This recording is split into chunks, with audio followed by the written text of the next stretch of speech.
Are you a nerd or a geek? Or do you even know? Let's go on an adventure.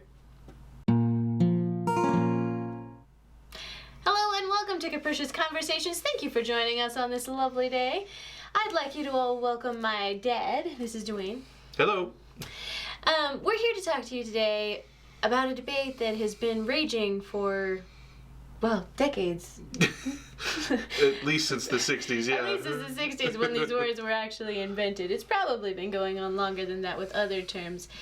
And no one has yet, to my satisfaction, answered the question, nor do I think that we will probably be able to do that today. But I thought it should at least be addressed. And that is, are you a geek or are you a nerd? And what is the difference between the two? Yeah, those terms have become kind of interchangeable in the last 20 years or so. Although they used to have very definite meanings when I was growing up, but now they've kind of morphed. And now you have nerds and geeks that are the heads of industry, so, you know, they kind of get to change the conversation when they're running things. Yeah, that's kind of the interesting thing. What is the distinction between the two terms? Because in my mind, why have two words if there's not a distinction between them? You know what I'm saying? Well, okay, so I see your shirt. Yes. And the first thing I think is, nerd. Which is funny because I was thinking I was pretty geeky. Like I make no qualms about this, okay? So like you are a fairly geeky person. My mom is also a fairly geeky person. And I was raised in a very geeky household, and so I mean the chances are good that when you're raised in an environment like that, it's gonna rub off on you. And I used to be like, well, I'm an art history geek, or I'm a Star Wars geek, or I'm a Doctor Who geek, and then the list just grew so long that I kind of realized that qualifying my geekiness made me actually sound geekier. Well, and I think that's a thing you can do with geek, though. I think because I think you can do that more with geek than with nerd. Right. Because if you're a geek, you can be a computer geek, which when I was growing up, you know, and you were into PCs and things like that, you were a computer geek, and that was a pejorative. But now you can be a Doctor Who geek, a music geek. Yeah. I'm an art geek. So I think geek has, it's kind of not a level of mastery, but maybe a level of in-depth knowledge that isn't normal. And that I think it gets the word geek applied to it. I feel that, but I feel like where I think the distinction comes in, well, and I don't know, but maybe we should explore this, but like when you have so many geekdoms, are you then just a nerd? Because like I mean, seriously, I'm so geeky about so many things. Maybe I'm just a nerd and I don't know it. Well, that could be. A nerd to me, though, is, well, maybe it depends on, maybe this is the distinction. Maybe it depends on how socially adept you are. See, that's kind of what I was thinking. Like geeks can function around other people, but nerds maybe are not so good at it. Maybe that's the distinction. I think maybe you're right, because like historically, when you see nerds in like TV shows or movies, they're the dudes with like the taped up glasses and the pocket protector, and they like live in 25 hours out of the day in their mom's basement. The classic Revenge of the Nerds nerd. You know, with the right, you know, that type of thing. Awkward around girls, can't talk to other people unless they're nerds talking about the same type of thing, using the same jargon. But then you have people like Chris Hardwick and his group of people who like his company is Nerdist Industries. Like he totally full out brands himself as a nerd. He redefines. I'll say this right now. Chris Hardwick, smoothest nerd ever. Well, and Will Wheaton too. Like all these dudes who are No. Now Will. Okay. Now this is where you get the debate. So okay. So Hardwick, if you follow the Nerdist, if you've ever listened to the podcast, or if you've ever followed Will Wheaton, okay.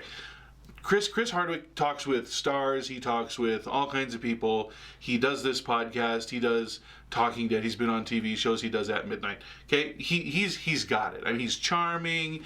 He's classic blonde-haired guy. He can interact with other people. Will Wheaton, you don't see him outside of Comic-Con. I mean, you just don't. He has to be with his people in order to interact. Well, he's like another level, you know? Well, okay. That's like these guys that deep dive about, just recently, okay, so Batman versus Superman or Dawn of Justice came out. Sure, right. And there's these guys on the internet doing these reviews, and they're deep diving, man. Like, they're going into stuff on Wonder Woman's shield and what it means and what her sword's made out of, that's nerd territory to me there. I know. I feel like we're like we've already said, we are super geeky, and like you may not have gotten that so much from the show at this point, but that's because I tend to not really dive into those things because I'm pretty sure I would be super duper boring if I was to just go full geek on you guys. Well, for most of the population, yeah. Right. Like, there would be a select few who would be like, this is amazing! And then everybody else would be like, what are you even talking about? But I'm a pretty geeky person. You're a pretty geeky dude. And absolutely. then, like, I watch some of these dudes on YouTube, and I'm like, I don't even hold a candle to these bros. Like, they are next level nerd. Like, my Uncle Mark... Maybe I shouldn't say his name. Should I say his name? Just don't say his last name. You can say his name. My Uncle Mark is next level. Like... Yeah, seriously. This dude is... He has taught me well in the ways of nerddom, but, like, he recently got married. He's taught me well in the ways of nerddom. Yeah. That needs to be a shirt. He recently got married, and he and his wife, like, their wedding ceremony was in World of Warcraft. Like, that's in right, the game. yeah, seriously. With their like raiding their party. guild got together, and they actually had a guy married them in World of Warcraft. In World of Warcraft. That's next level. When you're painting your own, custom painting your own Warhammer 40k characters, that's next level to me. And not just a few, but like he has like cases and cases and cases of Warhammer characters, and they're all outstanding. They're immaculate. They're stunning. Well done. His work is amazing. And so like that I feel like is nerd territory, but at the same time like Uncle Mark, I mean he functions pretty well in society, I would say. Yeah, but his job is he's an IT guy. He's a high level IT guy, and he travels all over and speaks with other IT people. So his network, his close friends are all that type kind of of right. person. Whereas, and so that I would classify as a nerd.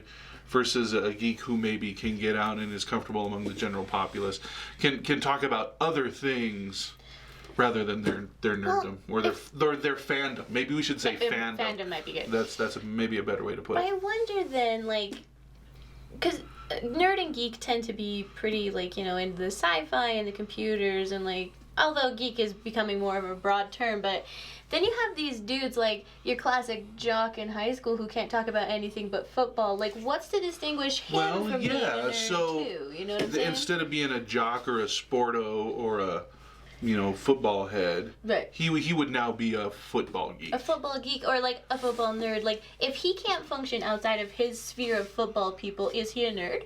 Well, technically, I guess you could say that.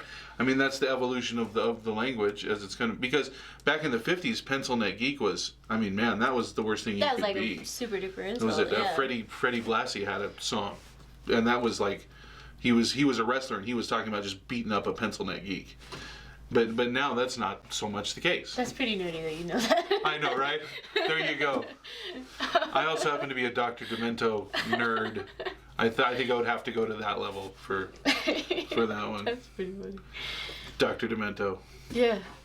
So I think like nerd, it's kind of evolved because like you were saying, geek used to be like so derogatory, nerd used to be like so derogatory, and it was like you never wanted to be called those things, and now people are almost like vying for the title of geek. Well, and I'll tell you, I think when all that changed to me was with Bill Gates.